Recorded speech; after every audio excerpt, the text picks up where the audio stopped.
किसी गांव में एक बहुत ही ज्ञानी पंडित रहता था। एक दिन वह अपने बचपन के दोस्त से मिलने के लिए दूसरे गांव में जा रहा था। उसका वह दोस्त बचपन से ही गूंगा और एक पैर से अपाहिज था। उस पंडित के उस पंडित के गांव से उसके दोस्त का घर काफी दूर था। वहां जाने के लिए बीच बीच में कई सारे छोटे छोटे गांव पड़ते थे। पंडित रास्ते में अपनी धुन में चला जा रहा था। चलते चलते उसकी मुलाकात एक व्यक्ति से होती है। वह भी पंडित के साथ चलने लगता है। उस आदमी को देखकर पंडित बहुत खुश हो जाता है। उसने सोचा, चलो अच्छा हुआ, साथ साथ चलने से उसका सफर आसानी से कट जाएगा। बात की शुरुआत करने के लिए उस पंडित ने उस व्यक्ति से उसका नाम पूछा तो उसने अपना नाम धर्मराज बताया। पंडित को यह नाम कुछ अजीब सा लगा, लेकिन उसने नाम के विषय में कुछ और पूछना उचित नहीं समझा। दोनों धीरे धीरे साथ में चल रहे थे। तभी रास्ते में एक गांव आता है। गांव का प्रवेश द्वार आते ही धर्मराज ने पंडित से कहा, तुम आगे चलो, मुझे इस गांव में एक काम है, मैं तुमसे आगे मिलता हूं। पंडित ने कहा, ठीक है। वह आगे रास्ते में चल देता है। कुछ देर के बाद उस गांव में खबर फैली कि एक व्यक्ति को सांड ने अपने सींग से फंसाकर मार दिया है। जैसे ही सांड ने उस व्यक्ति को मारा, ठीक कुछ ही देर में धर्मराज पंडित के पास आ गया। फिर दोनों एक साथ चलना शुरू कर देते हैं और चलते चलते एक दूसरे गांव के द्वार पर पहुंच जाते हैं। उस गांव के बाहर एक बड़ा और विशाल मंदिर बना हुआ था। वहां पर आराम करने की सुविधा काफी बढ़िया लग रही थी। पंडित के दोस्त का घर अभी वहां से बहुत दूर था और रात भी होने वाली थी। तो पंडित ने धर्मराज से कहा, रात होने वाली है, पूरे दिन चलते चलते थक भी चुके हैं और भूख भी लग रही है, तो यहाँ पर भोजन करके यहीं पर हम विश्राम कर लेते हैं, फिर सुबह के समय आराम से आगे की यात्रा जारी रखेंगे। धर्मराज ने कहा, ठीक है, मुझे इस गांव में किसी को कुछ जरूरी सामान देने जाना है। तुम भोजन करके आराम करो, मैं बाद में आकर भोजन कर लूंगा। इतना कहकर वह वहां से चला जाता है। लेकिन उसके जाते ही कुछ ही देर बाद धुआं उठता हुआ दिखाई देता है और देखते ही देखते पूरे गांव में आग लग जाती है। पंडित ने हैरानी से सोचा कि यह धर्मराज जहां भी जाता है वहां कोई ना कोई अनहोनी जरूर हो जाती है। कुछ तो गड़बड़ है इस व्यक्ति में। लेकिन पंडित ने रात्रि में धर्मराज से कुछ पूछना उचित नहीं समझा। सुबह होते ही दोनों फिर से अपनी यात्रा शुरू कर देते हैं। कुछ देर चलने के बाद रास्ते में फिर से एक गांव आता है। धर्मराज ने फिर पंडित से कहा, आप आगे चलिए, मुझे इस गांव में अपने मित्र से मिलने जाना है। मैं अपने दोस्त से मिलने के बाद आगे रास्ते में मिलूंगा। यह कहकर धर्मराज वहां से चला गया। लेकिन पंडित इस बार आगे नहीं गया। वहीं खड़ा होकर धर्मराज को देखता रहा कि वह कहां जा रहा है और क्या करता है। तभी थोड़ी देर के बाद लोगों की आवाज सुनाई देने लगी कि एक व्यक्ति को सांप ने काट लिया है और उसकी मृत्यु हो गई है। ठीक उसी समय धर्मराज फिर पंडित के पास पहुंच गया। लेकिन इस बार पंडित से रहा नहीं गया और उसने धर्मराज से पूछ ही लिया कि तुम जिस गांव में जाते हो वहां कोई ना कोई अनहोनी जरूर हो जाती है। क्या तुम मुझे बता सकते हो यह ऐसा क्यों हो रहा है? धर्मराज ने कहा, पंडित जी, आप तो मुझे बहुत ज्ञानी मालूम पड़ते थे, लेकिन मैं आपके साथ चलने लगा था क्योंकि ज्ञानियों का साथ बहुत अच्छा होता है, परंतु आप अभी तक समझ नहीं पाए कि मैं कौन हूं। पंडित ने कहा, मैं समझ गया हूं, लेकिन मुझे कुछ शंका है। अगर आप ही अपना उपयुक्त परिचय दे दे तो मेरे लिए आसानी होगी। तभी धर्मराज ने जवाब दिया कि मैं यमदूत हूं और यमराज की आज्ञा से उन लोगों के प्राण हरण करता हूं जिनकी उम्र पूरी हो चुकी है। हालांकि पंडित को पहले से ही इस बात की आशंका थी, फिर भी धर्मराज के मुंह से ये बातें सुनकर वह घबरा गया। लेकिन वह हिम्मत करके पूछता है कि अगर तुम सच में यमदूत हो तो मुझे बताओ, अगले मृत्यु किसकी है? धर्मराज ने जवाब दिया, अगले मृत्यु तुम्हारे उसी मित्र की है जिससे तुम मिलने जा रहे हो, और उसकी मृत्यु का कारण भी तुम ही बनोगे। यह सुनकर पंडित सहम गया और सोच में पड़ गया कि अगर सच में यह धर्मराज यमदूत हुआ तो उसकी बात भी सच होगी और उसके कारण मेरे बचपन के सबसे अच्छे मित्र की मृत्यु भी हो जाएगी। तो सबसे अच्छा तो यही होगा कि मैं अपने मित्र से मिलने ही ना जाऊं। कम से कम मैं उसकी मृत्यु का कारण तो नहीं बनूंगा।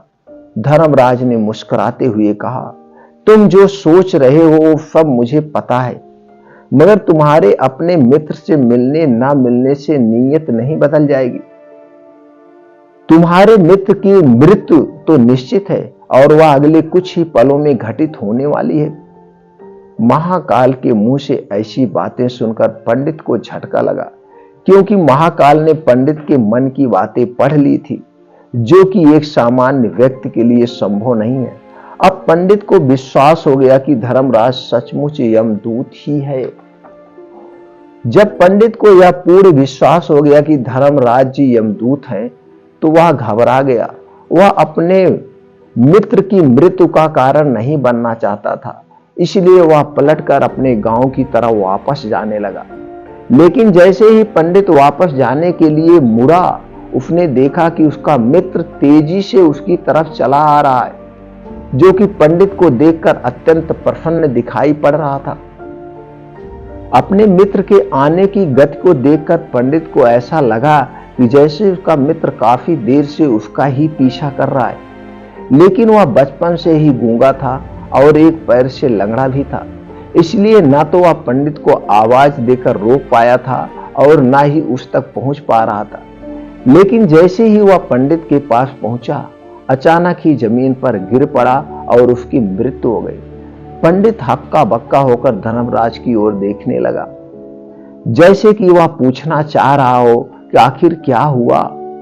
धर्मराज पंडित के मन में उठ रहे प्रश्नों को समझ गया और बोला, तुम्हारे मित्र ने पिछले गांव में ही तुम्हें देख लिया था और मैं वहीं से ही तुम्हारा पीछा कर रहा था, लेकिन गूंगा और लंगड़ा होने की वजह से वह तुम तक नहीं पहुंच पाया।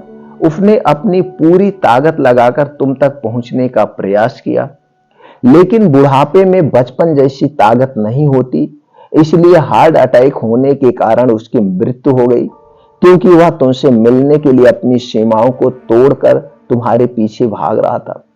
इसीलिए अपने मित्र की मृत्यु का कारण भी तुम ही कहलाओगे। अब पंडित को पूर्णतः यह विश्वास हो गया कि धर्मराज एक यमदूत है और उसका कार्य जीवों के प्राण हरना है। लेकिन पंडित एक ज्ञानी व्यक्ति था। वह यह भी जानता था कि मृत्यु पर किसी का वश नहीं है, सबको एक ना एक दिन मरना ही है। यही सोचकर उसने अपने आप को संभाल लिया। लेकिन अचानक ही पंडित के मन में अपनी मृत्यु के बारे में जानने की इच्छा प्रकट हुई। इसलिए उसने धर्मराज से पूछा कि जब मृत्यु मेरे दोस्त की होनी थी तो तुम शुरू से ही मेरे साथ क्यों चल रहे थे।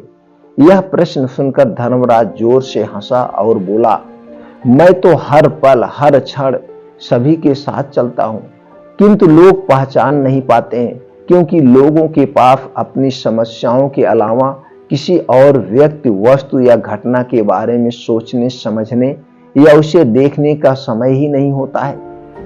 पंडित ने कहा, तो क्या तुम ये बता सकते हो कि मेरी मृत्यु कब, कहां और कैसे होगी। महाकाल ने कहा, हालांकि किसी भी सामान्य जीव के लिए अपनी मृत्यु के बारे में जानना ठीक नहीं है, क्योंकि कोई भी जीव हो वो अपनी मृत्यु के बारे में जानकर बहुत दुखी हो जाता है। हालांकि तुम ज्ञानी पंडित मालूम पड़ते हो और तुमने जिस तरीके से अपने मित्र की मृत्यु को सहन कर लिया है, उसे देखकर लगता है कि तुम अपनी मृत्यु के बारे में जानकर भी दुखी नहीं होंगे। तो तुम्हारी मृत्यु आज से ठीक 6 महीने बाद आज ही के दिन किसी दूसरे राज्य में फांसी लगने से होगी। और सबसे हैरानी की बात तो यह होगी कि तुम स्वयं ही खुशी से उस फांसी को स्वीकार कर लोगे। इतना कहकर धर्मराज वहां से चला गया। क्योंकि अब धर्मराज के पास पंडित के साथ चलते रहने का कोई कारण ना था। इसके बाद पंडित ने अपने मित्र के शरीर का अंतिम संस्कार किया और यथाशक्ति उसकी क्रियाकर्म करके अपने गांव वापस आ गया। लेकिन कोई व्यक्ति कितना भी ज्ञानी क्यों ना हो, अपने मृत्यु के बारे में जानकर दुखी तो होता ही है और मृत्यु से बचने का कोई ना कोई उपाय तो खोजता ही है। तो पंडित ने भी वही किया। क्योंकि पंडित विद्वान था, इसलिए उसकी पहचान उस राज्य के राजा तक थी। पंडित ने सोचा, राजा के पास तो कई सारे ज्ञानी मंत्री हैं, वो मेरी मृत्यु से संबंधित समस्या का कोई ना कोई समाधान निकाल ही लेंगे। पंडित यही सब सोचता हुआ राज दरबार में पहुंच जाता है और राजा से सारी घटना के बारे में बताता है। राजा ने अपने मंत्रियों को सारी समस्या बताई और उनसे सलाह मांगी। अंत में सभी ने विचार विमर्श करके कहा, अगर पंडित की बात सही है तो उसकी मृत्यु भी 6 महीने बाद ही होगी। लेकिन मृत्यु तो तब होगी जब वह किसी दूसरे राज्य में जाएगा। यदि वह किसी दूसरे राज्य में जाए ही ना तो मृत्यु ही नहीं होगी। मंत्रियों की यह सलाह राजा को भी सही लगी। इसके बाद पंडित के रहने की सारी व्यवस्था महल में ही कर दी गई और राजा के आदेश के बिना उस पंडित से किसी को भी नहीं मिलने दिया जाता था। लेकिन पंडित कहीं भी आ जा सकता था, ताकि पंडित को यह ना लगे कि वो राजा की कैद में है। परंतु पंडित डर के मारे स्वयं ही कहीं आता जाता नहीं था। धीरे धीरे महीने गुजर गए और पंडित के मृत्यु का समय नजदीक आने लगा और अंततः वह दिन भी आ गया जिस दिन पंडित की मृत्यु होनी थी। तो जिस दिन पंडित की मृत्यु होनी थी उसकी एक रात पहले पंडित डर के मारे जल्दी ही सो गया, ताकि जल्दी से वह रात बीत जाए और अगला दिन आ जाए, ताकि मृत्यु टल सके। लेकिन पंडित को नींद में चलने की बीमारी थी और अपनी इसी बीमारी के बारे में वह स्वयं ही नहीं जानता था। तो फिर राजा, मंत्री या किसी वैद्य को इसके बारे में बताने का कोई प्रश्न ही नहीं उठता था। पंडित अपनी मृत्यु को लेकर बहुत चिंतित था। वह पिछले कई दिनों से ठीक से सो भी नहीं पा रहा था और नींद में चलने की बीमारी भी तभी होती है जब व्यक्ति ठीक से सो नहीं पा रहा होता है। तो उस रात भी पंडित को नींद में चलने का दौरा पड़ा। वह उठा और महल से निकलकर अस्तबल में गया। क्योंकि पंडित राजा का खास मेहमान था, इसलिए किसी भी पहरेदार ने उसे रोका नहीं और न ही किसी तरह की कोई पूछताछ की। अस्तबल में पहुंचकर वह सबसे तेज चलने वाले घोड़े की पीठ पर सवार होकर नींद में ही अपने राज्य की सीमा से बाहर दूसरे पड़ोसी राज्य में चला गया। इतना ही नहीं, वह दूसरे राज्य के राजा के महल में पहुंच गया। उस महल के पहरेदारों ने भी उसे नहीं रोका और ना ही कोई पूछताछ की। सभी लोग रात्र का अंतिम प्रहार होने के कारण गहरी निद्रा में थे। वह पंडित सीधे राजा के सैन्य कक्ष में पहुंचा, जहां राजा और रानी सो रहे थे। वह पंडित वहीं जाकर सो गया। सुबह हुई तो राजा ने पंडित को रानी के बगल में सोया हुआ देखा तो वह बहुत क्रोधित हो गया। राजा ने पंडित को कैद करने का आदेश दे दिया। पंडित गिरफ्तार हो गया, लेकिन पंडित तो भौचक्का था। उसे तो कुछ समझ नहीं आ रहा था कि आखिर वह दूसरे राज्य में और राजा के सैन्य में कैसे पहुंचा। लेकिन वहां उसकी यह सब सुनने वाला कोई नहीं था। राजा ने पंडित को दरबार में पेश करने का आदेश दिया। कुछ देर बाद उस पंडित को दरबार में लाया गया। पंडित को देखते ही राजा इतना आग बबूला हो गया कि उसे फांसी पर चढ़ा देने का हुक्म सुना दिया। फांसी की सजा सुनकर पंडित कांप गया, लेकिन फिर भी थोड़ी सी हिम्मत जुटाकर राजा से बोला, महाराज, मैं नहीं जानता कि मैं राजमहल तक कैसे पहुंचा। मैं यह भी नहीं जानता हूं कि आपके सैन्य कक्ष तक मैं कैसे आया और आपके महल के किसी पहरेदार या सैनिक ने मुझे रोका क्यों नहीं। लेकिन मैं इतना जरूर जानता हूं कि आज मेरी मृत्यु होनी थी और वो भी होने भी जा रही है राजा को यह बात थोड़ी अजीब लगी। उसने पंडित से पूछा, तुम्हें कैसे पता कि आज तुम्हारी मृत्यु होनी है। राजा के इस प्रश्न के जवाब में पंडित ने पिछले 6 महीने का सारा वाक्य राजा को सुना दिया और बोला, महाराज, मेरा क्या, किसी भी सामान्य व्यक्ति में इतना साहस नहीं कि वह राजा के सैन्य कक्ष में राजा की उपस्थिति में रानी के साथ सो जाए। राजा को पंडित की बात में थोड़ा तर्क दिखाई पड़ा, परंतु उसने सोचा कि यह मृत्यु से बचने के लिए धर्मराज और उसके द्वारा अपनी मृत्यु की भविष्यवाणी की कहानी बना रहा।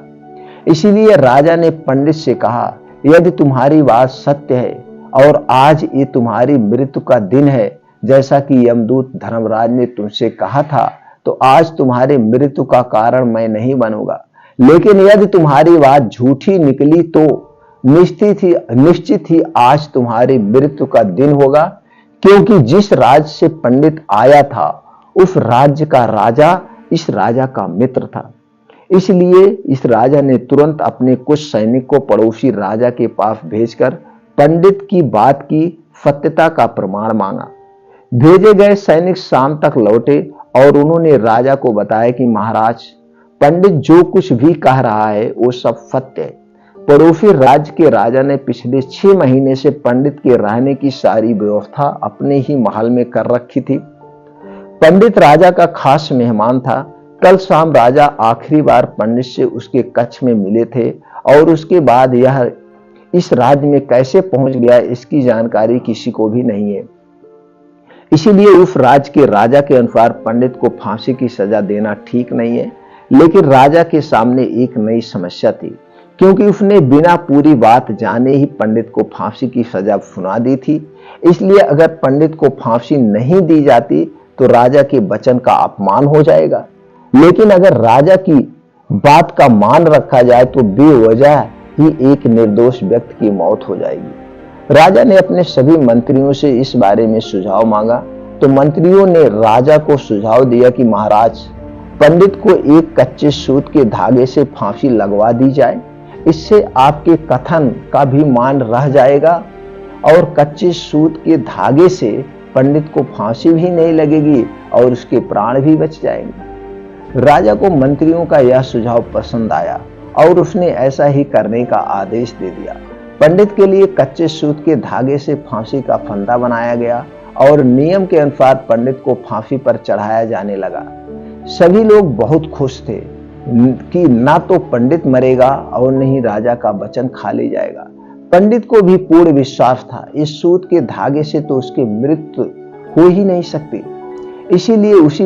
इसीलिए सूली पर चढ़ने को तैयार हो गया। जैसा कि धर्मराज ने भविष्यवाणी की थी कि तुम खुद ही अपनी फांसी को स्वीकार करोगे। लेकिन जैसे ही पंडित को फांसी दी गई, सूत का धागा तो टूट गया, लेकिन टूटने से पहले उसने अपना काम कर दिया था। पंडित के गले की एक नस सूत के धागे के झटके से कट चुकी थी और पंडित जमीन पर पड़ा तड़प रहा था। उसी पल उसके गले से खून की फुहार निकल रही थी और देखते ही देखते पंडित का शरीर पूरी तरह से शांत हो गया। सभी लोग आश्चर्यचकित थे और पंडित को मरता हुआ देख रहे थे। किसी को विश्वास नहीं हो रहा था कि कच्चे सूत के धागे से भी किसी इंसान की मृत्यु हो सकती है। लेकिन घटना तो घट चुकी थी। नियत ने अपना काम कर दिया था और धर्मराज की भविष्यवाणी सच हो चुकी थी। दोस्तों, जो होना होता है वो होकर ही रहता है। हम चाहे कितनी ही सावधानी बरते, कितना ही उपाय कर ले, लेकिन घटना और घटना की पूरी प्रणाली पहले से ही तय होती है, जिसे हम थोड़ा सा भी इधर उधर नहीं कर सकते। दोस्तों, शायद इसीलिए ऊपर वाले ने हमें भविष्य जानने की क्षमता नहीं दी है, ताकि हम अपने जीवन को ज्यादा बेहतर तरीके से जी सके। और यही बात उस पंडित पर भी लागू होती थी, पंडित पर भी लागू होती है। अगर पंडित ने महाकाल से अपनी मृत्यु के बारे में ना पूछा होता तो 6 महीने तक राजा के महल में कैद रहकर डर डर कर जीने की बजाय ज्यादा बेहतर ढंग से जीवन जीता। तो दोस्तों, उम्मीद करता हूं कि आपको इस कहानी से एक अच्छी सीख मिली होगी। यह कहानी आपको कैसी लगी हमें कमेंट बॉक्स में कमेंट करके जरूर बताएं दोस्तों, और इस वीडियो को अपने दोस्तों के साथ जरूर शेयर करें ताकि उन्हें भी इस कहानी से कुछ सीखने को मिल सके। दोस्तों, हमें प्रेरित करने के लिए कमेंट सेक्शन में ओके, थैंक्स, नमो बुद्धाय कुछ भी लिख सकते हैं। चलिए मित्रों, इस कहानी को ज्यादा से ज्यादा लोगों तक जरूर शेयर करें दोस्तों, हमसे जुड़े रहने के लिए या हमें अपने परिवार का सदस्य बनाने के लिए चैनल को सब्सक्राइब करके बेल आइकॉन का बटन ऑन कर दीजिए, जिससे हर एक वीडियो की नोटिफिकेशन आप तक पहुंचती रहे और इसी तरह से भगवान महात्मा बुद्ध की अच्छी अच्छी जानकारी हम आप तक पहुंचाते रहेंगे।